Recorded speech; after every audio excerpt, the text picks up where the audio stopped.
In the autumn of 1831, the Portage Indian Agency began the process of erecting quarters for the treaty-established blacksmith.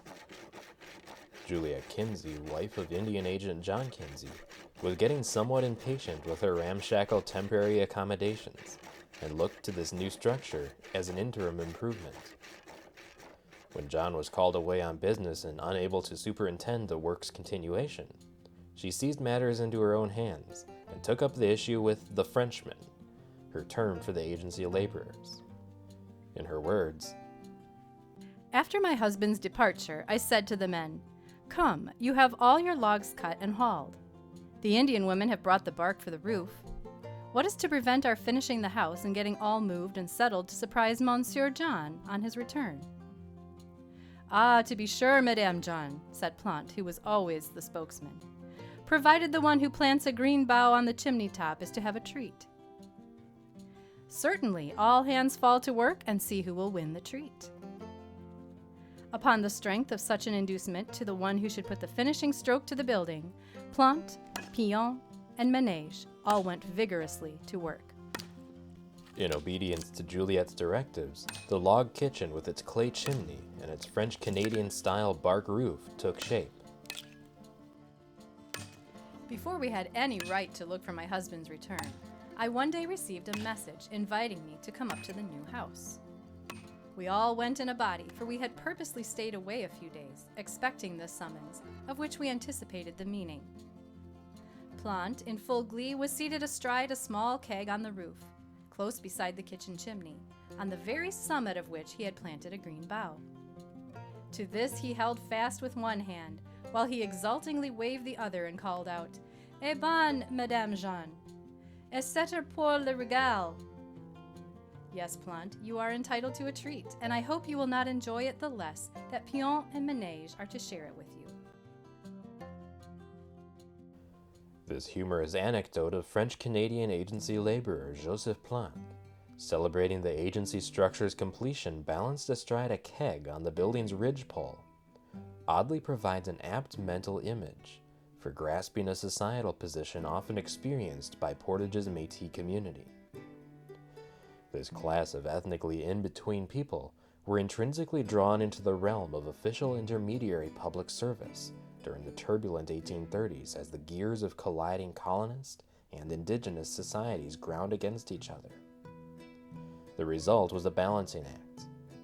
These individuals were drawn up to this tenuous ridgetop position by societal expectations from both cultures, a foot planted cautiously on each side, with gravity, so to speak, pulling steadily in both directions, a soft landing not guaranteed by either slope.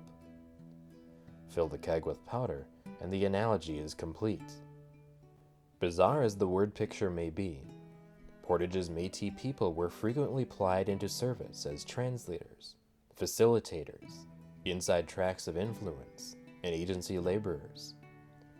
Kinship on both sides meant it was impossible for them to be disinterested parties in these roles. They faced the competing expectations of parent cultures and their own in a very real way. In episode 4 and 5, we will meet these ridgepole public servants of Le Portage.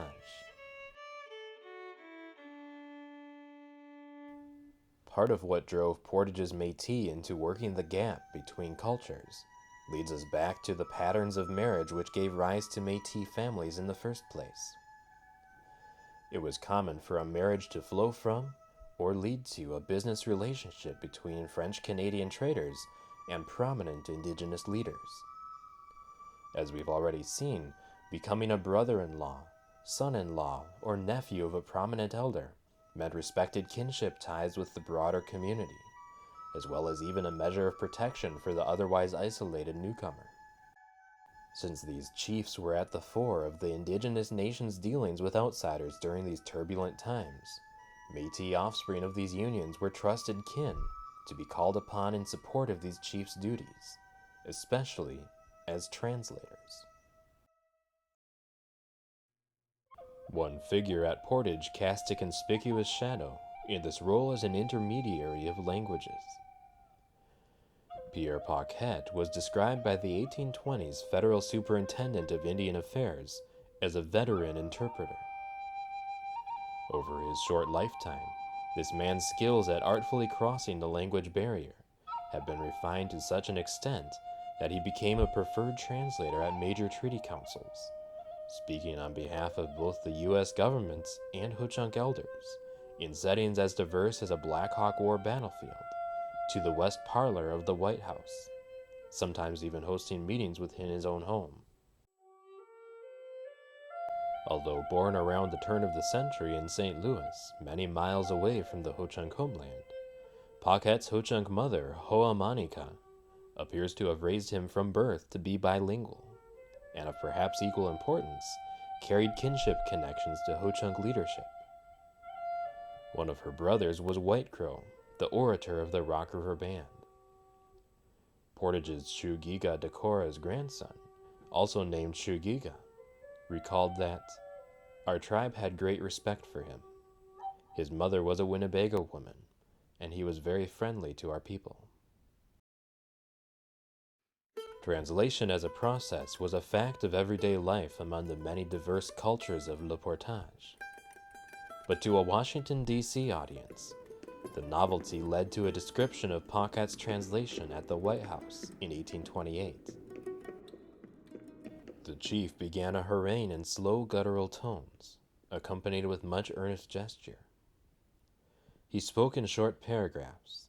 An Indian of half-blood reported them in French, and a second interpreter conveyed the English. Even among skilled multilingual translators, first languages made a difference. When it really counted, such as in this case, it appears that Paquette translated to French, and John Kinzie translated to English.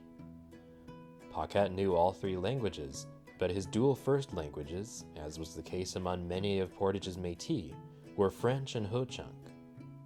Kinzie's were English and French. When carrying the layers of meaning in the spoken word through three languages, lifelong familiarity made a difference. Following Paquette's early death, John Kinzie and several other of his close contemporaries testified that Paquette lived not for himself or his own comfort, but to serve the Winnebago Nation of Indians and the United States. This eulogy returns us to the ridgepole analogy. Serving both Ho-Chunks and the United States simultaneously while seeking to please both was a conspicuously uncomfortable position, as interests, values, needs, and wants clashed with full force during the 1820s and 30s. Adding to this intersection the expectations of his own French and Métis associates resulted in an unsteady stance indeed. An illustration of these competing forces from the day prior to Paquette's own death offers one of the clearest windows into Metis Portage's delicate waltz among cultures. The autumn of 1836 brought United States commissioners to Portage, seeking to own the remaining Ho-Chunk lands in Wisconsin. Paquette, translated as Ho-Chunk elder Wakanhaka, eloquently rebutted these overtures. The council's dispersal following this victory for Paquette's Ho-Chunk relatives became the start of Paquette's own time of reckoning with competing interests. In the words of his friend, Fort Winnebago sutler Henry Merrill, in the fall of 1836, the governor proposed to buy Ho-Chunk country between the Wisconsin and Mississippi. After they had counseled for some days, they refused to sell their country.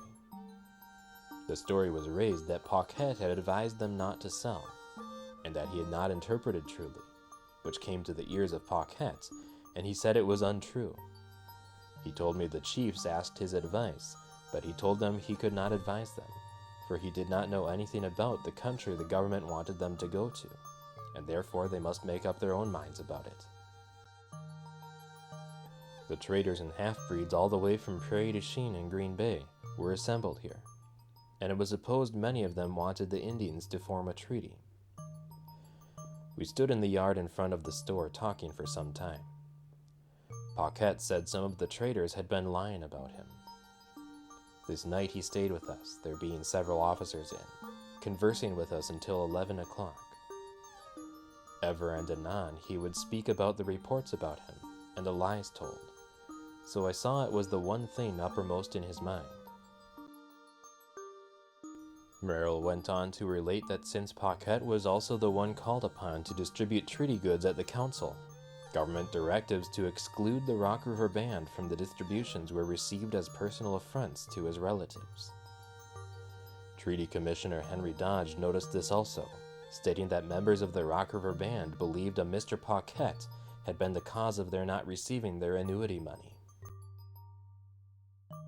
Merrill's associate, Satterley Clark, additionally elaborated that the U.S. government became convinced that traders like Paquette had swayed the treaty's outcome.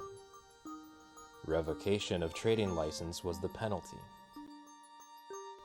Paquette was referred to at the time with sentiments that he was the only good Winnebago interpreter in the country, perhaps one of the few willing to embrace the difficult position it sometimes presented. The anticipated challenges of communication following his death evoked frustration. This situation was already beginning to change, however. Until the 1830s, the Ho-Chunk Métis community had been fairly small. As Metis Portage's population peaked, a new generation of translators was coming of age from within the ranks of its own families. By the late 1830s, a handful of these teens, such as 12-year-old Mary Gleason, or young adults like Marie Belair, were known to be bi- or trilingual, adding English at regional mission schools. 20-year-old Portage Métis resident Jean Leroy, the fiddler son of Francois and Therese Leroy, whom we've already met, was identified as Paquette's interim successor, being recommended by Ho-Chunks. He could readily translate both from Ho-Chunk to French and directly from Ho-Chunk to English. Leroy, however, received mixed assessments by government officials, and seems to have not been ready to be tied down by a government interpretation position. Simultaneously, however, another name was emerging who would be called upon to act as a translator for the Ho-Chunk Nation for the next 3 decades. Pierre or Peter Menage, a Métis grandson of War Eagle de Cora, who would himself soon be married to a Ho-Chunk wife, was around 18 at the time of Paquette's death, and was noted in 1838 as having already assisted as a translator for Fort Winnebago's commanding officer for several years. Peter followed the Ho-Chunk Treaty Trail west, and served officially in an employed interpreter position on the reservations as early as 1846. During this time, he translated at treaty councils, for Indian agents as day-to-day needs required, and at the request of his Ho-Chunk relatives and fellow Métis. Menage was no stranger to the rooftop struggle Paquette had known. Faced by agency corruption, he confided in his co-worker that he was afraid to resist. Later, when the Dakota War of 1862 rocked the Ho-Chunk reservation world, some of his last acts as agency interpreter at the Blue Earth Reservation were to be involved in Ho-Chunk's desperate attempts at damage control. Translation was not just a government function, nor was it always with Europeans. It was a daily reality for which Ho-Chunk people often sought their own intermediaries. Whether the individual be Métis or their fully indigenous or European parents, people such as Julia Grignon-Meron, a daughter of Montmorency, and French-Canadian trader Jean Delaron, served as translators while Ho-Chunks navigated the 19th century's opportunities and challenges as the story spread out from Portage. For Portage's Métis community, public service went beyond the spoken word. We'll explore other facets of intermediary life at Portage in Episode 5.